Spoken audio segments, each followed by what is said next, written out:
টানা 4 দিন পরপর বৃষ্টির পর আজকে রবিবার, দেখো গাছগুলো কীরকম ঝলমল করে উঠেছে। নমস্কার বন্ধুরা, আমি তনুশ্রী চলে এসেছি আর একটা নতুন ভিডিও নিয়ে। তো আশা করছি আপনাদের আমার ভিডিও ভালো লাগছে। তো আজকে আমি নিয়ে আসলাম আমার ছাদ বাগানের এক ঝলক। মোটামুটি পুরো ছাদ বাগানটাই আমি আপনাদের একবার ঘুরিয়ে দেখিয়ে দিলাম।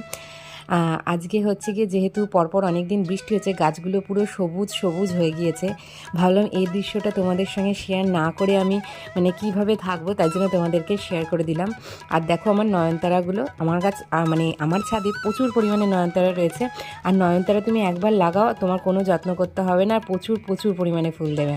তো আমার দুটো ছাদে প্রচুর গাছ রয়েছে এবং প্রচুর গাছ কীরকম সবুজ হয়ে উঠেছে দেখো। আর যেখানেই দেখবে সেখানেই নয়নতারা দেখা যাবে। তো পর্তুলিকাও প্রচণ্ড পরিমাণে ফুটেছে, প্রচুর পরিমাণে ফুটেছে। রোদ্দুর দিলে আরও ভালো ফুটবে। আর এটা আমার একটা থোকা নীলকণ্ঠ। তো দেখো বন্ধুরা কেমন লাগছে, আশা করছি তোমাদের সকলের ভালো লাগবে। আর যদি তোমাদের আমার ভিডিও ভালো লাগে তাহলে আমার পাশে থেকে যেও, আমার পেজটাকে, আমার চ্যানেলটাকে তোমরা যে যেখান থেকে দেখছো সেরকমভাবে ফলো আর সাবস্ক্রাইব করে দিও। আর এই দিকটা দেখো আমার জবা কর্নার, এখানে আমার প্রচুর পরিমাণে জবা গাছ রয়েছে। দেশি বিদেশি হাইব্রিড থাই যেরকম যেরকম জবার ভ্যারাইটি হয়, আমার কাছে টোটাল মনে হয় 17টা থেকে 18টা রকমের জবার ভ্যারাইটি রয়েছে।